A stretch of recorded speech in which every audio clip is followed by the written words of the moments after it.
कभी कभी जीवन का सबसे कठिन सवाल यह नहीं होता कि कैसे जिया जाए, बल्कि यह होता है कि कब और कैसे इस दुनिया से विदा ली जाए। भारत में पहली बार इच्छा मृत्यु के एक मामले के बाद पूरे देश के सामने आज यही सवाल है। ये भारत में पहला केस है इच्छा मृत्यु का। 32 साल के हरीश राणा को सुप्रीम कोर्ट ने इच्छा मृत्यु की अनुमति दे दी है। यह है 32 साल का वो लड़का हरीश राणा। सुप्रीम कोर्ट के आदेश के बाद हरीश के इच्छा मृत्यु की प्रक्रिया दिल्ली के एम्स अस्पताल में अब शुरू हो चुकी है। हमारा समाज हमेशा से जीवन को सबसे मूल्यवान मानता रहा है। हम कहते हैं कि जीवन भगवान का दिया हुआ है, ये एक वरदान है। लेकिन क्या मौत भी एक वरदान हो सकती है? जब यही जीवन असहनीय दर्द, अंतहीन पीड़ा और मशीनों पर निर्भर सांसों में तब्दील हो जाए, तो क्या तब भी उसे हर कीमत पर खींचते रहना ही जीवन का सम्मान है? या फिर कभी कभी सम्मानजनक विदाई भी जीवन के सम्मान का ही एक रूप हो सकती है? यह भी आपका एक मानव अधिकार हो सकता है। इच्छा मृत्यु का सवाल केवल कानून का सवाल नहीं है, यह दर्द और दया के बीच का सवाल है। यह जीवन और गरिमा के बीच का सवाल है। और ऐसा ही कुछ हरीश राणा के साथ हुआ, जो पिछले लगभग 13 वर्षों से असहनीय दर्द में था। हरीश राणा वर्ष 2013 में पंजाब विश्वविद्यालय में इंजीनियरिंग की पढ़ाई कर रहा था और 20 अगस्त 2013 को यह लड़का चंडीगढ़ में अपने पीजी की चौथी मंजिल से नीचे गिर गया। चौथी मंजिल से गिरने के बाद उसके सिर में गंभीर चोट आई, जिसकी वजह से उसकी सोचने, समझने और बोलने की क्षमताएं पूरी तरह से खत्म हो गई। वो खुद से कुछ भी नहीं कर सकता था, अपना कोई काम नहीं कर सकता। यानी ना उसे होश है, ना वो बात कर सकता है, ना कोई प्रतिक्रिया दे सकता है। सिर्फ मशीनों के आधार पर और अपने शरीर में लगी ट्यूब्स के सहारे उसकी सांसें चल रही हैं। इस स्थिति को अंग्रेजी में परमानेंट वेजिटेटिव स्टेट कहते हैं, जिसमें जो व्यक्ति का शरीर है वो लगभग मृत्यु समान हो जाता है। पिछले 13 वर्षों में देश के कई अस्पतालों में हरीश का इलाज करवाया गया, लेकिन उसके स्वास्थ्य में कोई सुधार नहीं आया। डॉक्टरों का मानना था कि उसकी हालत में अब कभी कोई सुधार नहीं हो सकता और वो लगभग मृत्यु जैसी स्थिति में है। अपने बेटे के दर्द को देखते हुए हरीश के माता पिता ने सुप्रीम कोर्ट में इच्छा मृत्यु की अपील की और कहा कि अब हमारे बेटे को इस दुनिया से जाने की इजाजत दी जाए, जिसे सुप्रीम कोर्ट ने मंजूरी दे दी। अब एम्स दिल्ली में हरीश राणा की इच्छा मृत्यु की प्रक्रिया शुरू हो चुकी है और वहां के डॉक्टर्स मेडिकल प्रोटोकॉल के मुताबिक जीवन रक्षक सहायता धीरे धीरे अब उसके शरीर से कम कर रहे हैं। एम्स भेजने से पहले हरीश राणा के परिवार ने अपनी ओर से उसे आखिरी विदाई दी, जो बहुत ही इमोशनल है। हरीश राणा को आखिरी विदाई देने के लिए आध्यात्मिक संस्था ब्रह्म कुमारी की एक प्रतिनिधि उनके घर पर आई और उन्होंने हरीश के लिए प्रार्थना की। ये तस्वीरें आप देखिए, ये हरीश की जो आखिरी यात्रा है उससे ठीक पहले, वो अपनी आखिरी यात्रा जब शुरू करे उससे ठीक पहले की तस्वीर है, आप देखिए।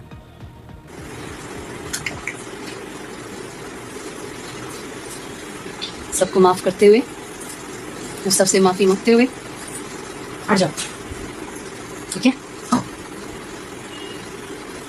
शक्तिमान परमात्मा का धन्यवाद करता हूँ, जो आज जो हम करने जा रहे हैं वो हुआ है। वो हम चाहते थे, ऐसे ही हमें न्यायाधीश टकरे जिन्होंने वो जजमेंट दी। 3 साल हो गए लड़ाई लड़ते हुए।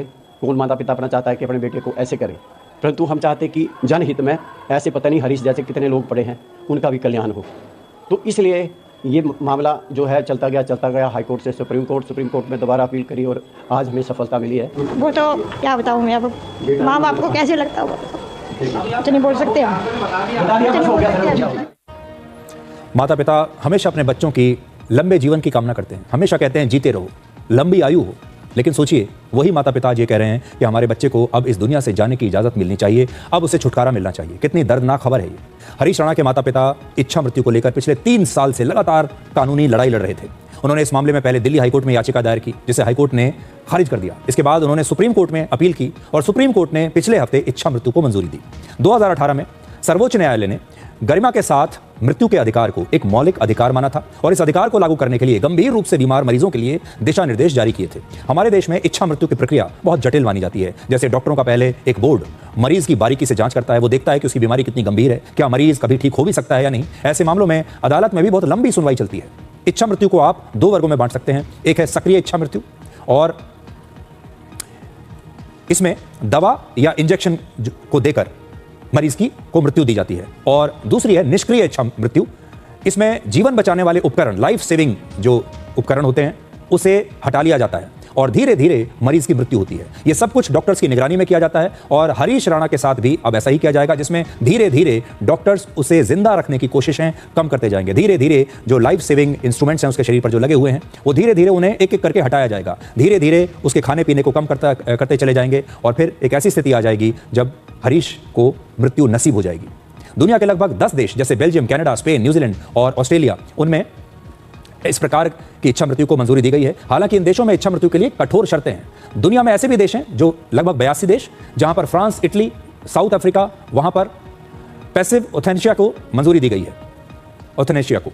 अब ऐसे देशों में भारत भी शामिल हो गया है जहां किसी व्यक्ति को इच्छा मृत्यु की अनुमति मिल सकती है, लेकिन दुनिया के ज्यादातर देशों में इच्छा मृत्यु पर पाबंदी या बेहद सख्ती है, क्योंकि इसका दुरुपयोग हो सकता है और बहुत सारे बुजुर्ग ऐसे हैं, बीमार हैं या कमजोर लोग हैं जिन पर इच्छा मृत्यु का दबाव डाला जा सकता है, इसलिए इसका मिसयूज भी हो सकता है। सभी धर्मों में जीवन को पवित्र माना गया है और कहा गया है कि जीवन समाप्त करना मनुष्य का अधिकार नहीं होना चाहिए। साथ ही डॉक्टरों की जिम्मेदारी जीवन बचाने की है और कई बार डॉक्टरों के फैसले भी गलत हो सकते हैं, क्योंकि जीवन में चमत्कार भी होते हैं। तो फिर क्या उस चमत्कार का इंतजार किया जाए?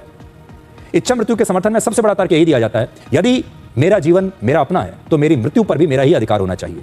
और इस विचार के पीछे कुछ मुख्य तर्क हैं, जैसे यदि कोई व्यक्ति असाध्य बीमारी में असहनीय पीड़ा झेल रहा है और उसके ठीक होने की कोई संभावना ही ना हो, तो क्या उसे दर्द में जीने के लिए मजबूर करना सही है? ऐसी स्थिति में पीड़ा से मुक्ति को मानवीय करुणा माना जाता है। दूसरा, यदि कोई व्यक्ति पूरी तरह दूसरे लोगों पर आश्रित है, निर्भर है, तो जीवन की गरिमा ही समाप्त हो जाती है। जीवन केवल सांस लेने का नाम नहीं है, बल्कि सम्मान के साथ जीने का नाम ही